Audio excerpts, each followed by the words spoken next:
What's up, everybody? It is Thursday, November the 17th, one day after the new Deadpool Dice Masters set has been released, which means it's time for me to crack open a box. I purchased one box, not two. Did not purchase a case again this time, just same thing with the last one. So I'm not sure if the distribution is such to where every box has two super rares or if they're doing one and two, so we'll find out together. We'll see if I pull two or one. Another interesting thing for me with this set is I don't actually know all of the ability of the cards. I kind of stayed away from looking at spoilers for as many as I could. Saw some super rares, saw a few rares, but other than that, I will be kind of flying blind on these and we will see what we get. Alright, so first things first, before we start cracking open packs, whenever you purchase, I think it's whenever you purchase a feed, you will receive a promo card. This is a blank art, just very similar to the blank art promo card that they gave out for Green Arrow and the Flash. This one is for Deadpool. 5-cost fist with the Deadpool affiliation and says deadly at the end of the turn, KO all character dice that were engaged with this character. It's got an 024, a 144, and a 255. Yeah, it is what it is. I don't know if you're a fan of the blank arts. They can be pretty cool. I always am afraid to take pen to paper on these just because I don't want to mess them up. But without further ado, let's start opening some packs. As I mentioned before, I don't actually know most of these card abilities or what really comes in it, so we'll find out together.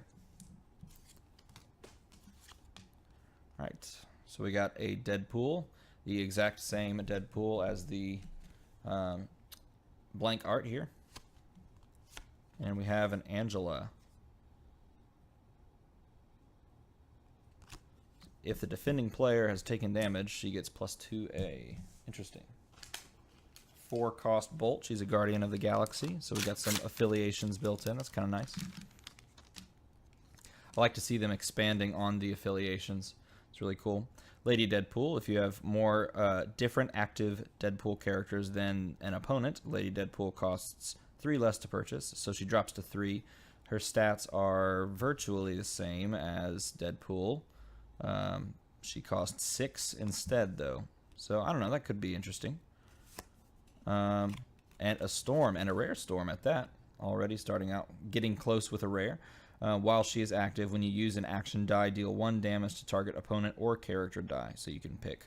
That can be pretty powerful, and it doesn't say once per turn, so you could put a team around this. She's got a 1/3/3 side, she's a 3-cost. Yeah, pretty cool. One of the things that I really like that they're doing now is they're putting on the backs of the card backing within each booster set, and I'm sure everyone's seen this, but I just want to point out the fact that, you know, they're including all of the affiliations that are in the set, and they're also talking about the abilities. Also of note, they've already corrected or clarified the Back for More ability as triggering when a die starts its turn in the prep area and then moves to the reserve pool. Just in case you were wondering. Alright, so we've got Angel Dust. When she blocks or is blocked, she gets plus X, where X is equal to the number or the combined total levels of all character dice she's engaged with. So she can get some pretty buffed up attack and defense as blocker. And then the Satchel of Unlimited Weaponry.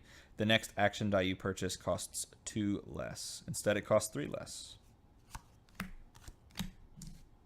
2 less or 3 less?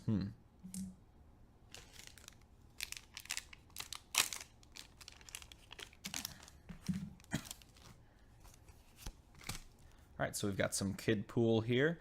If you have an active Deadpool character die other than him, he gets plus 2A, which is great for his stat line, which is already really strong. An 014, 134, and a 144. This is actually a really good draft card, it would appear because a 3-cost shield, and he's going to get plus 2, most likely because there's a lot of... well, it would appear. I'm not sure. Maybe I'm wrong. There's a lot of affiliated characters that you can put around him. He would be pretty easy to buff and run. We've got Scarlet Witch, Lady Liberator. She costs 1 less to purchase if an opponent has a punch character or action die in their prep area. Interesting. So that kind of bounces off the back for more ability, because you're going to be trying to put things into your prep area. So you can kind of play off of that. All right. We've got free chimichangas, Impulse. Target character die gets +2 defense until the end of the turn. Okay, and target character die gets +2 defense again. So as it says on the card, as you can read, Impulse abilities happen when you purchase this with Impulse. So the moment you purchase this, it gives something +2, and then you can also use it every time. Which is pretty cool. X23, 5-cost Bolt.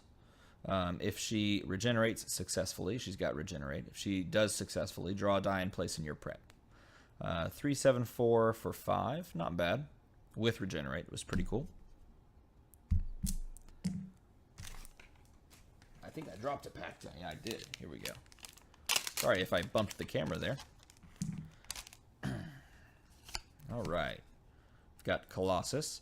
He's got the back for more ability. He's a 6-cost fist character. Deal 1 damage to all character dice and players. That's interesting. So he's just a big board wipe. Well, I guess not board wipe, unless you got a bunch of 1/1s. He just hits the ground running. Reminds me of, well, I'm not going to say it. I play a lot of Hearthstone on my off time. He reminds me of some cards from that. He's got a 2/7/7 on his top side. That's pretty cool. I like that. And then I have Modok here. Oh, it's a rare. That's nice. While he is active, opposing character dice may not be spun to a higher level. Okay, so it keeps them from moving. Not super utilitarian, not super useful on some teams that are kind of dominating the meta. He's got a huge defensive side, and for 4, that's not bad actually. He could get buffed by some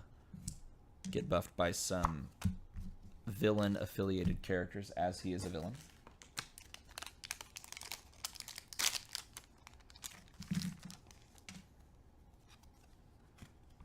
So we've got Lockjaw here. This is one of the cards that was spoiled early on. While he is active, before your opponent's clear and draw step, name a non-sidekick die, so Lockjaw. If your opponent draws that die, deal 2 damage to all of that opponent's character dice, and each of your Lockjaw dice get +2 attack. So very powerful, and it's affordable, and stats are not great for a 4-cost, but it's approachable, definitely. Another rare. Motorcycle, Burn Rubber, 4-cost fist, KO target blocking character die.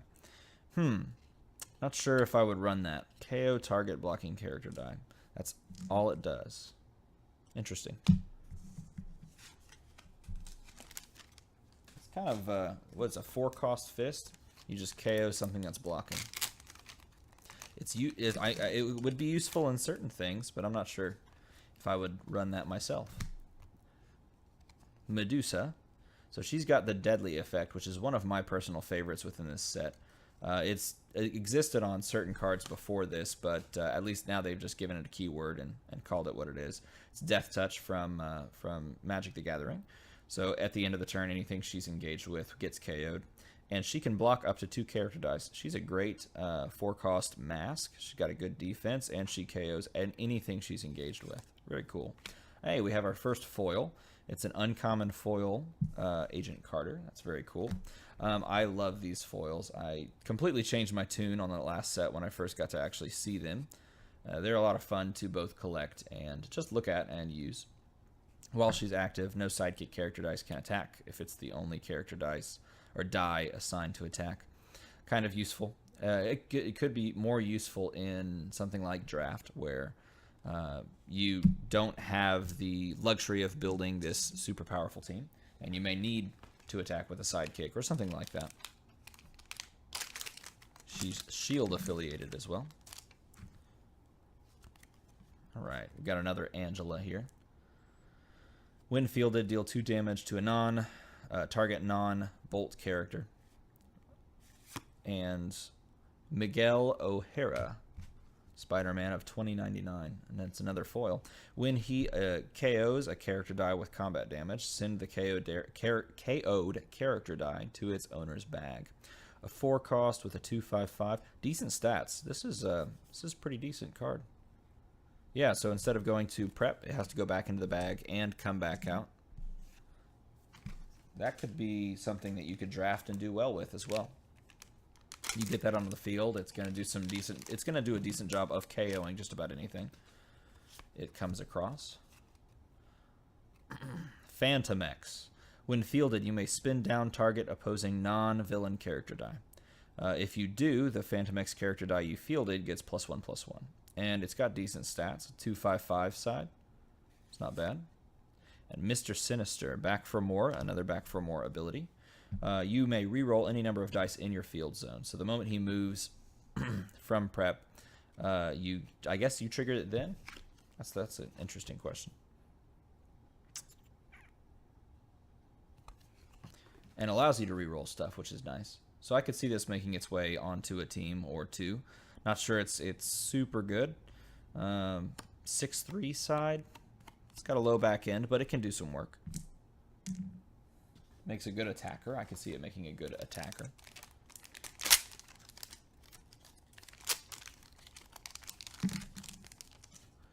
Oh, wow. Two of the same. So the same Miguel O'Hara before. And then we have the uncommon version. When fielded, all players sacrifice one character die. They go to used, obviously, because that's how sacrifice works. So you pick one, your opponent picks one. Yeah, I would assume your opponent gets to pick in this case. And yeah, pretty straightforward. I could see you manipulating the board state and then forcing your opponent to pick something unfavorable for them. That'd be interesting. So far, I like both of those cards. Blind Owl. When she is dealt combat damage, deal 1 to target opponent. That's interesting. So attack or block, so you buff her and force the opponent to attack, and you get free damage anyway. 3 cost Mask. And another Agent Carter. Same one as before. This one is not hollow, so you can go back and look at the ability for that if you're interested. I'm already stocked on Miguel O'Hara dice. Hit Monkey. Fast, deals combat damage before characters, obviously. So a 2 cost 4/3 with fast. That could see some play. Another X23, same thing as before with regenerate and draw and prep a die if it lands.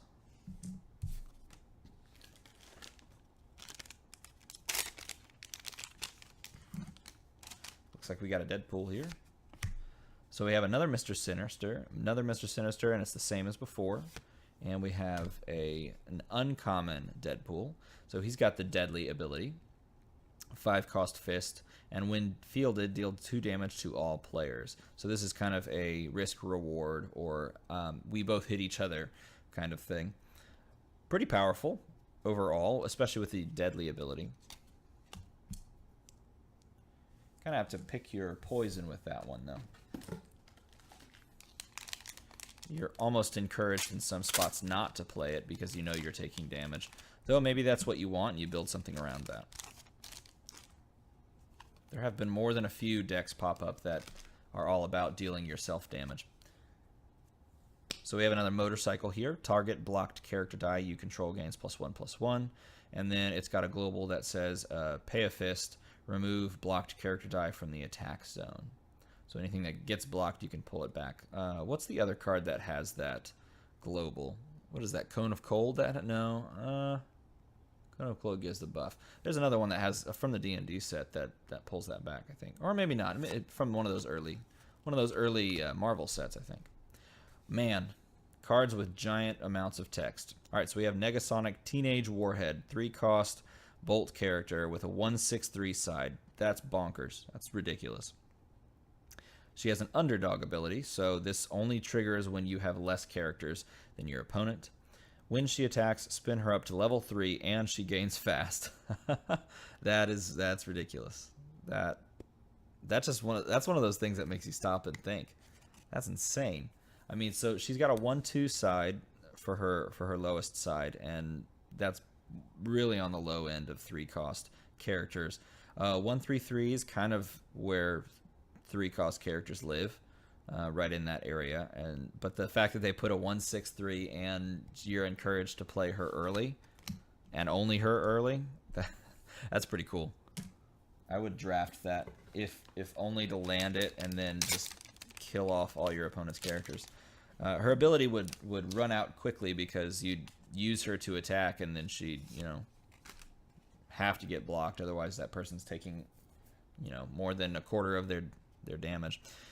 So we have Black Tom Cassidy.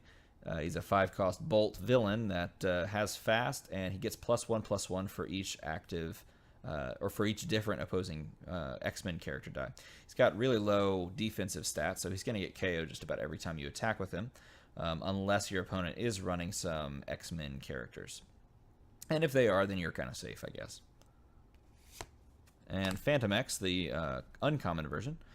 Non-villain character dice cannot block Phantom X unless the defending player moves 1 die from their prep to their bag for each one that they want to block. That's kind of interesting. So if you're running multiples of these, which you possibly could with a 4-cost shield, and it's got good stats, so you're going to want to block it.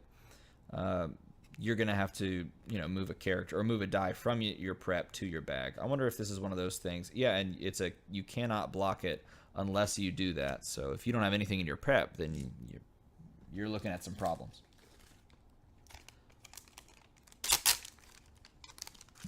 All right. Ooh, we got a nice little dog pool die here. I like that. It's slightly see-through there. Very cool. So dog pool, when fielded, deal 1 damage to target opposing character die. So you pick a die, it takes 1. Also, on the middle burst side, spin target Deadpool character die up 1 level. And it's not Deadpool, it's the Deadpool, I think Dead Family, whatever they call it. Deadpool affiliated character die up 1 level. A 4-2, a 1-4-4, and a 5-4. This is a really good stat line. Pick this up in a draft. That's a good stat line. Then we have the Scarlet Witch that costs 1 less to purchase if your opponent has a punch character or an action die in their prep. Same as before. Getting more dice for her. That's nice. That's a really good stat. Man, that's a good stat line too. Look at that. 3 cost with a 5/5 top and an 0-3-3. Yeah, that's pretty good. Some competitive stat lines in these past 2 sets. Man, we are just collecting Phantom X dice now. Same Phantom X as before, common. We have an uncommon Taskmaster. When he attacks, you may use the when attacks abilities of target character die as if he had that ability himself. So you could put this on a team built around this and see if you can get some interesting triggers going along with it. That'd be fun to put something together.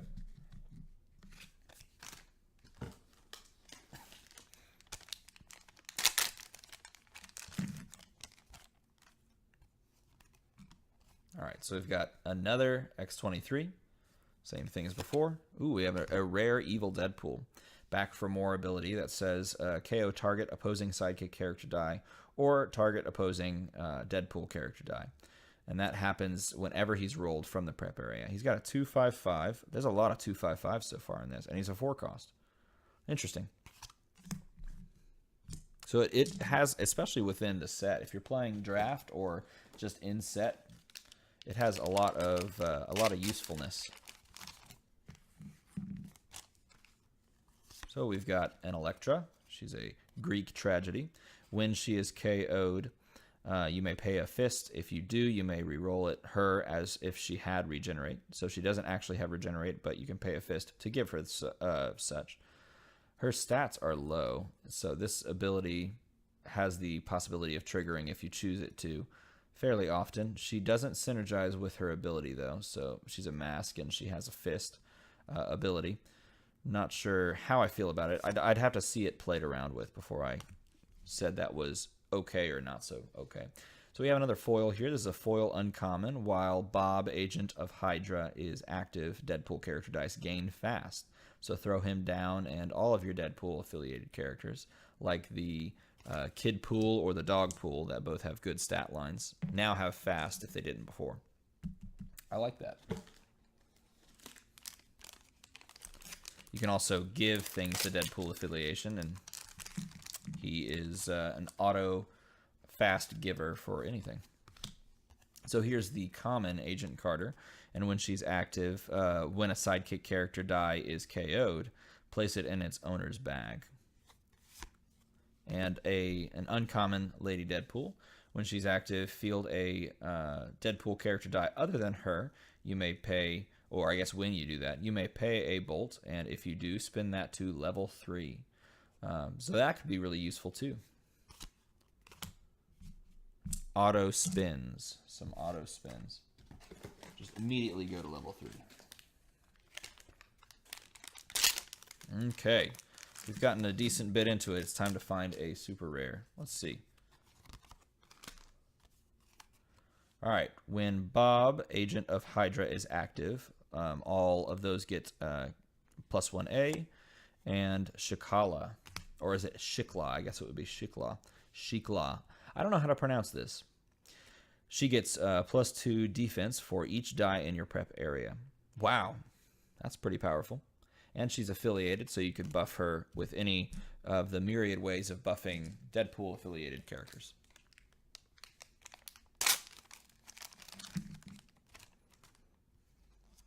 So we got another Kid Pool, it looks like, and a Hit Monkey. And it's the same Hit Monkey as before.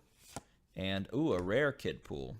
Dual light swords. If you have an active Deadpool character die other than him, he gains deadly while blocking. So it's only while blocking, though, which is kind of too bad. That'd be really cool if it were both attacking and blocking. Just at all times he would gain it. But he does make a good blocker in that situation, which is nice. And again, that's a really easy ability to trigger. Would be fairly simple to do. Dog Pool and a Wolverine. Let's see what we get. Dog Pool, same Dog Pool as before, just a common Dog Pool. Uncommon Wolverine. Back for more. Target Deadpool character die gets +3 attack. And that would be fairly easy to trigger. Well, I guess you have to get it over there into your prep area, so you'd have to buy it with Chalkboard Global from the last set, or any of the ways that you get it over there. Obviously, you could attack and have it KO'd, that sort of thing.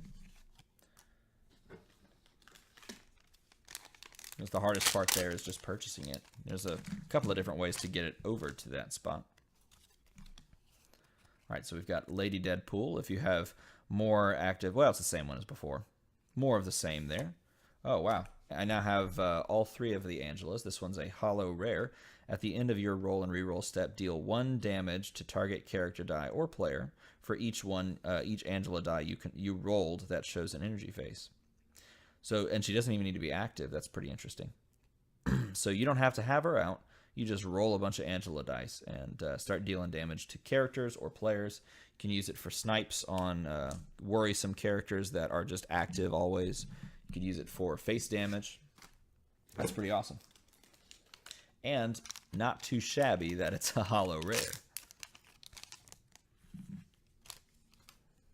All right, so we've got another evil Deadpool here.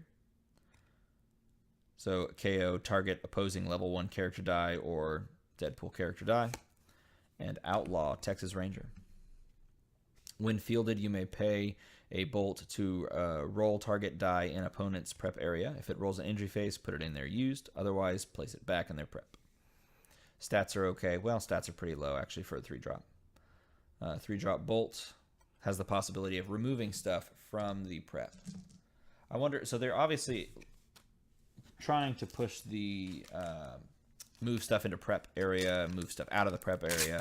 I wonder if that's going to, with the way that they're kind of pushing it, I wonder if it's actually going to show up in draft, being a sort of a strategy that you have to think about, or if it'll just kind of go by the wayside.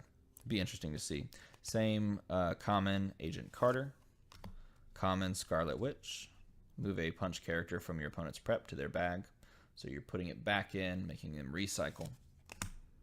It'd be nice to look at a breakdown of how many fist characters are actually in this set.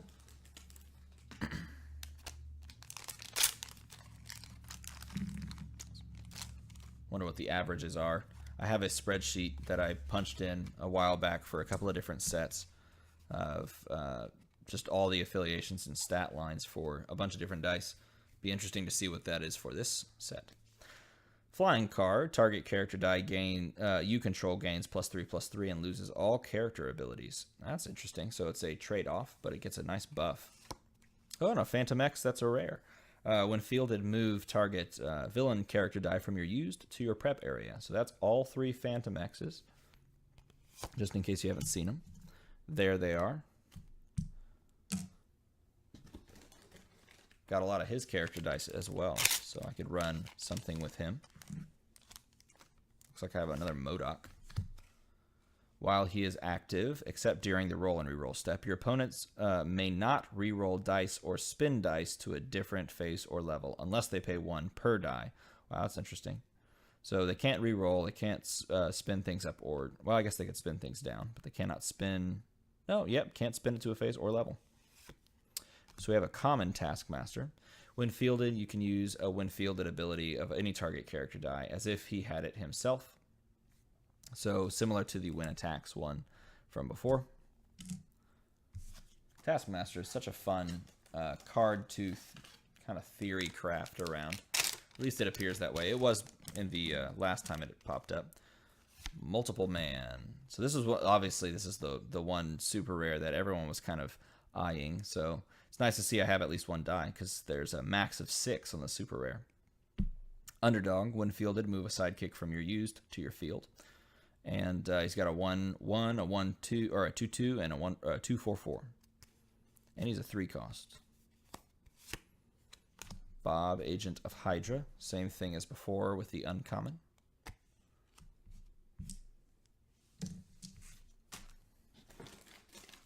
Need a trash can over here. Let's see what we get next. There's got to be a super rare in here somewhere. Lady Deadpool common. And a Black Bolt, which is an I've already passed a few of them already, but these are this is the Inhuman affiliation. If you didn't catch that already. When fielded, all Inhuman character dice you control gain fast. It's got a 2/5/4, 032, 133, 2/5/4. Yeah, depends on the stat lines of the other affiliated characters to see if that's of super use, if that's a really powerful, strong affiliation, or if it's going to be one that needs to wait on a few more sets worth of characters or iterations upon said characters. Oops, knocked that over. Phantom X, same as before. We've got the uncommon Multiple Man. So this one has Swarm on it, which is really cool. So does the super rare, I think. This one says, when fielded, you may move any number of Multiple Man dice from your used pile to your bag. So, in other words, you buy up a bunch of these, if you can. Maybe you run a big entrance, stock up a huge portion of your hand, roll this, buy up all the Multiple Man, toss them all in your bag after you field this. That'd be pretty cool.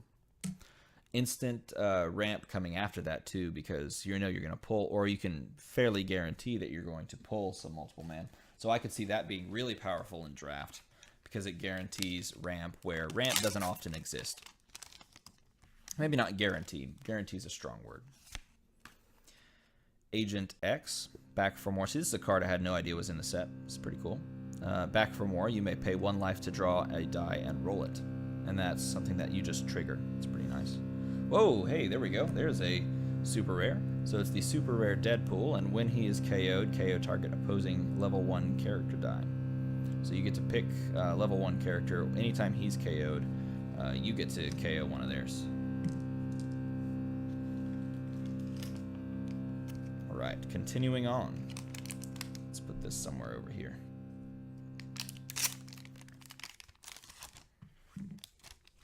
Oh, both of those are nice dice. So we've got the Stepford Cuckoos. When fielded, move target character die you control to your prep area.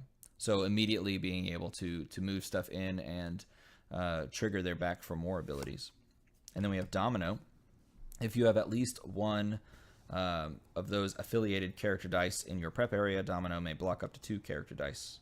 So these actually kind of combo nicely together. If you were to take something that has that affiliation, pop it in. You can block multiple character dice. That's pretty cool.